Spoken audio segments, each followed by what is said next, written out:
Ecuador, Perú, Uruguay, Paraguay, Chile, Colombia, Costa Rica, Argentina, América Latina. Conectamos las voces que mueven al continente. Los legisladores de América Latina se encuentran en el segmento de entrevistas. Entre parlamentos. Entre parlamentos. Sean ustedes bienvenidos y bienvenidas a Entre Parlamentos. Durante este tiempo hemos desarrollado el diálogo con 14 diputados y senadores de los parlamentos de la región. Estamos llegando a la parte final de esta primera temporada de este espacio de diálogo y lo hacemos, por supuesto, con Ecuador. Queremos agradecer, ya nos acompaña el asambleísta representante de la provincia del Guayas, legislador Andrés Gushmer, con quien vamos a cerrar este ciclo. Legislador, bienvenido. Muchísimas gracias, Maritza. Un abrazo muy grande para todos. Felicitaciones por el ciclo que están culminando, pero que estoy seguro será simplemente el inicio de una nueva etapa que llegará más adelante, y muy fructífero poder escuchar la visión y la planificación que pueda existir por parte de otros legisladores, asambleístas, senadores o congresistas, como se llamen en la región, porque muchas veces compartimos una mirada y existen ejemplos eficientes de qué es lo que hayan podido hacer en sus respectivos países, que a lo mejor pueden ser ejemplos para otras naciones que estamos recorriendo el mismo camino. Y en efecto, asambleísta, algo que ha sido un punto común de todos y cada uno de los 14 legisladores, senadores, parlamentarios, ha sido que necesitamos unas leyes que fortalezcan a la región. Por ejemplo, hablamos de turismo, hablamos de seguridad, pero también hablamos de deporte, y precisamente en el Parlamento ecuatoriano se tramitó en segundo análisis este proyecto del deporte que busca actualizar la norma. ¿Cómo se puede hacer una normativa que tal vez nos unifique como región?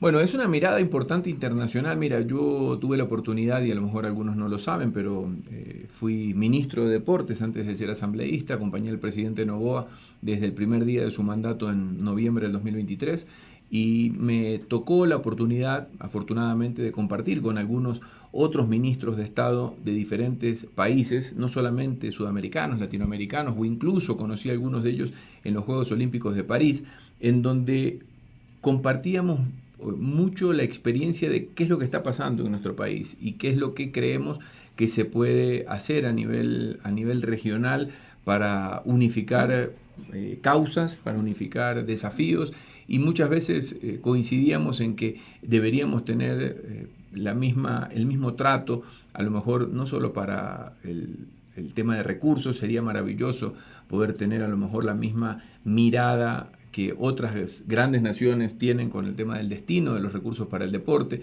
Ecuador, ¿eso fortalecería tal vez también el desempeño de nuestros deportistas? Indudablemente.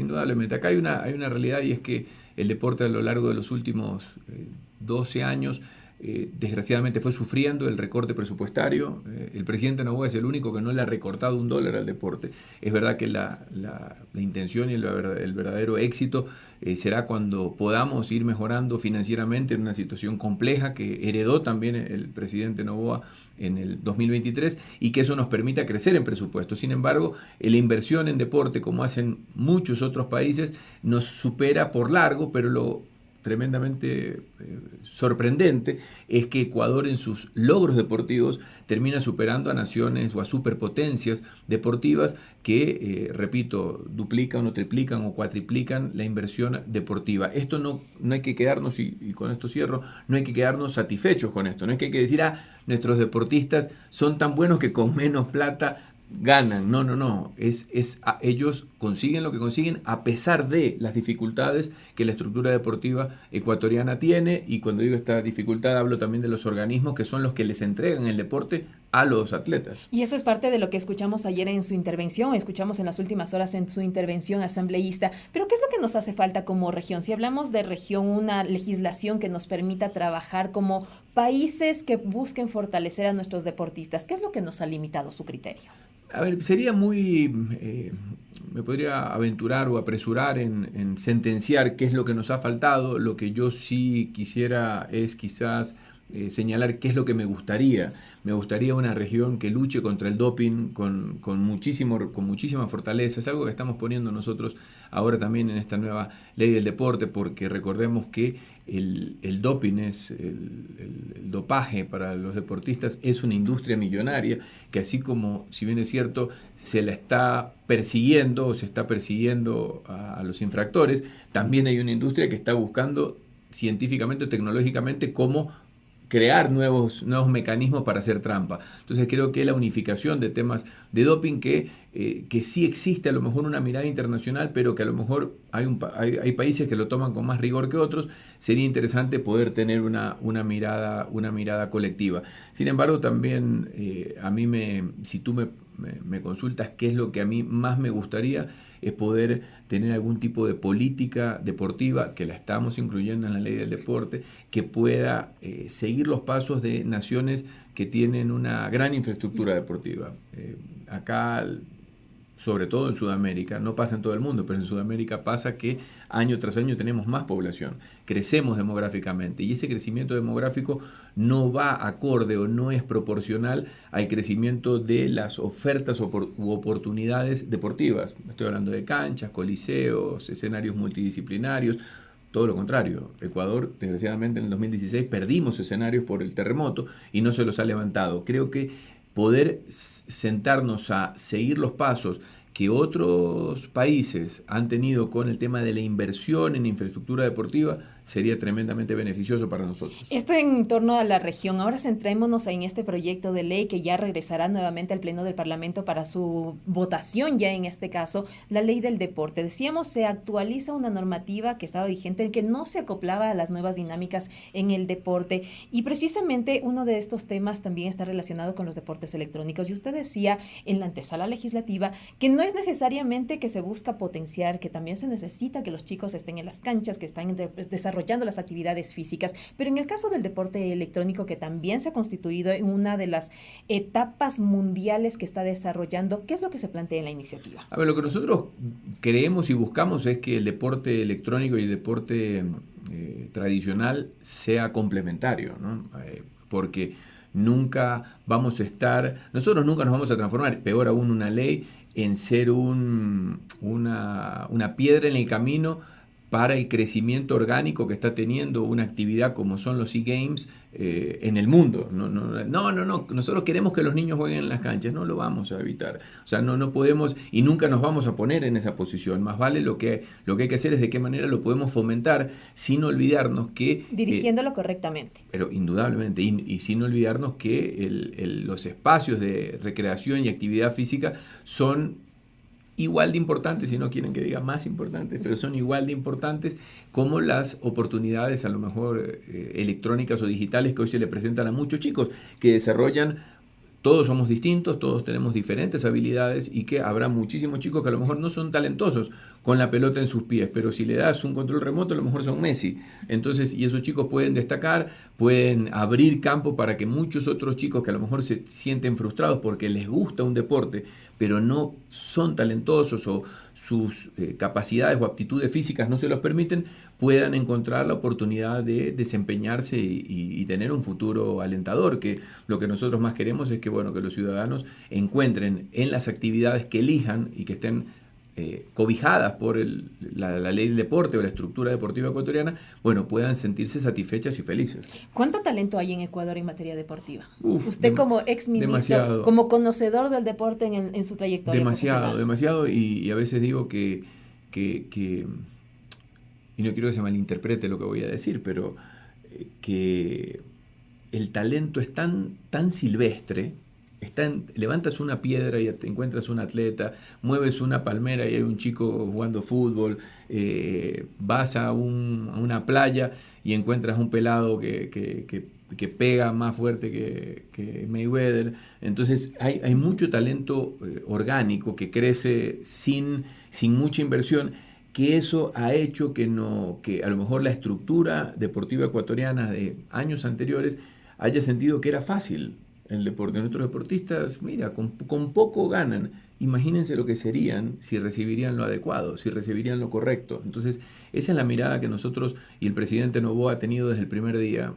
Yo recuerdo que en mis primeros gabinetes ministeriales señalaba que existían pocas actividades tan transversales como era el deporte, ¿no? El deporte está vinculado a la educación, está vinculado a la cultura, está vinculado, aunque parezca mentira, a la producción, porque genera muchísimas fuentes de empleo y puede transformarse en un motor comercial para un país. Está generada la obra al Ministerio de Transporte y Obras Públicas, porque levantar coliseos genera también mano de obra para un montón de gente, o estadios, en fin.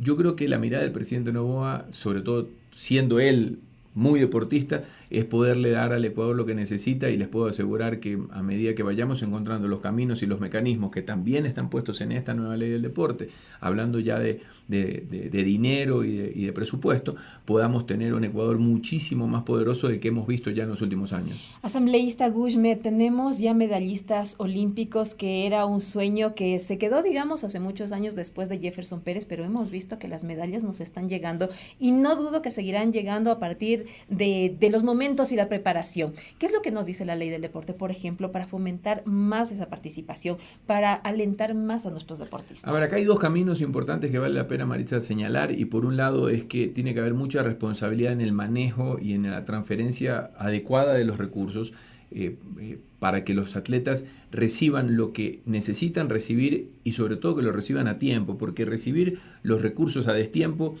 no te puedo decir que ya no sirve, pero cuando estás hablando de deporte de alto rendimiento, estamos enfocándonos en tu pregunta que fue sobre las medallas, ahí sí hay una diferencia.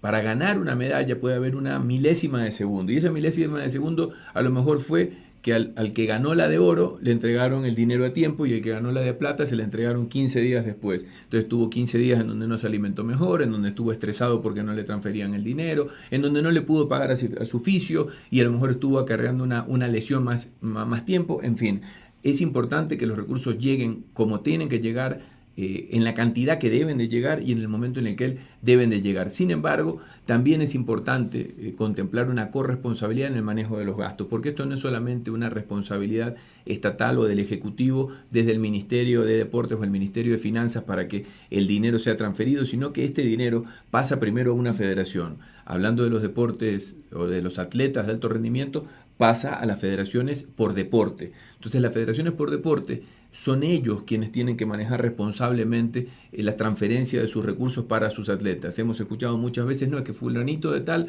viajó sin guantes, fulanita de tal compitió con un zapato roto. Bueno, y las miradas siempre van al gobierno central. ¿Cómo puede ser posible?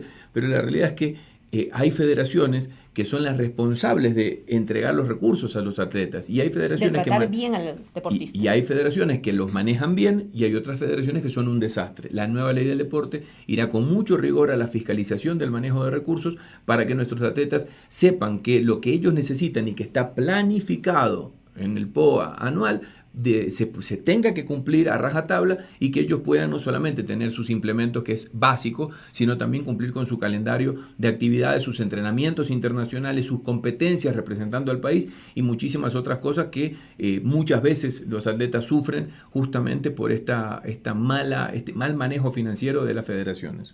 Asambleísta, finalmente, estos dineros, y esto también está dirigido a los centros de alto rendimiento, porque recordemos que en el pasado también hubo muchas observaciones al mantenimiento, a lo que contemplaba los centros de alto rendimiento, y también algunas restricciones. A ver, los centros de alto rendimiento fueron los proyectos deportivos más ambiciosos que tuvo el gobierno en ese momento de Rafael Correa. Desgraciadamente estuvieron o están, pero quiero decir, dentro del gobierno de Rafael Correa y dentro del gobierno de Lenín Moreno, ya pasaron a estar más tiempo cerrados que abiertos, ¿no? Es una pena, porque el manejo y el destino de recursos, ya el propio gobierno de Rafael Correa al deporte lo fue recortando, lo pueden ver, esto es una información fácilmente de confirmar a través de internet o de fuentes oficiales incluso, y esto desgraciadamente le entregó que estos centros de alto rendimiento muy bien concebidos, que pude conocer uno de ellos mientras yo era periodista, el resto los conocí todos mientras fui ministro, están muy bien conceptualizados, pero están en un abandono tremendo, muy deteriorados, un deterioro que a lo largo de los últimos años te llevó a tener que, o te llevaría a tener que invertir muchos millones de dólares en volverlos a tener como los deberíamos tener, pero yo por lo menos tengo una mirada importante que podría ser una alianza público-privada para los centros de alto rendimiento. Acá hay un mecanismo que es bastante conocido, que incluso nosotros lo perfeccionamos, pero ya existía, me refiero a la unidad de incentivo tributario, una unidad creada justamente por el Ministerio del Deporte del primer ciclo administrativo del presidente Noboa, en donde lo que se busca es que la empresa privada pueda invertir dinero en un proyecto deportivo que beneficie obviamente a la sociedad, y que esa inversión pueda ser cruzada o deducida hasta en un 150% en el pago del impuesto a la renta de la empresa aportante.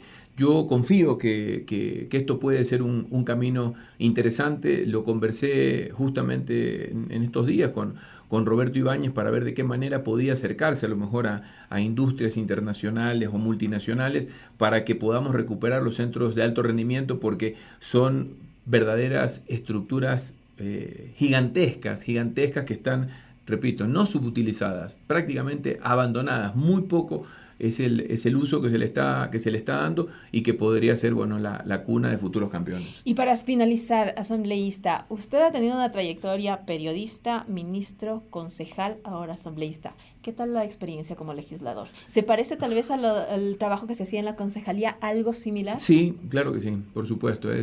Pensé que me ibas a decir si se parecía algo al ministerio, y no, definitivamente. Es completamente distinto, pero claro, digamos que la concejalía es el primer paso, es una mesa. Es una mesa de legisladores, porque estamos legislando en ese momento por la ciudad, se crean ordenanzas, no son leyes, sino son ordenanzas a nivel local, a nivel ciudad, y que no dejan de tener la más grande similitud, y es el contacto con la ciudadanía, ¿no? Recuerdo que yo, cuando tuve la oportunidad de salir de la concejalía de Guayaquil, porque fue un ciclo que lo dejé para postularme a la prefectura de la provincia del Guayas, una señora fuera del edificio municipal me dijo: lo único que le voy a pedir, pese a que ya no es nuestro concejal, lo único que le voy a pedir es que siga siendo así, que en la calle siga escuchándonos. Y yo soy, a lo mejor porque vengo del periodismo, y sabes que los periodistas tenemos a lo mejor una fibra distinta somos curiosos, preguntones, queremos saber qué es lo que está pasando, cómo te sientes, queremos ir al punto neurálgico de la historia. Eso yo nunca lo voy a perder, y lo que me gusta es que somos asambleístas. Hoy, hablando ya de la actualidad, somos asambleístas no solamente de curul, no solamente de escritorio, sino que somos asambleístas de mucho territorio, que estamos en contacto con la gente, mirándolos a la cara, incluso cuando las cosas no van tan bien como quisiéramos que vayan, pero ese es el contacto que nos permite de alguna u otra manera romper esta barrera que puede existir entre ciudadano y asambleísta, o entre ciudadano y político, si lo quieres decir así, y que ellos puedan saber que pueden confiar en que estamos trabajando para que los problemas se solucionen. Muchos quisiéramos que se solucionen así de rápido, pero toman su tiempo, pero no dejaremos de trabajar para conseguirlo. Asambleísta, muchas gracias. Gracias a ti, Maritza. Y la próxima quiero que me digas Andrés, porque somos colegas, además de compañeros de trabajo. Que así sea entonces para un siguiente encuentro, cuando reestrenemos entonces Entre Parlamentos. Agradecemos este diálogo al asambleísta representante de la provincia del Guayas, Andrés Guzmán, ecuatoriano. Y con esto nosotros nos despedimos. Esto ha sido Entre Parlamentos. Conectamos las voces que mueven al continente. Entre Parlamentos. Entre Parlamentos.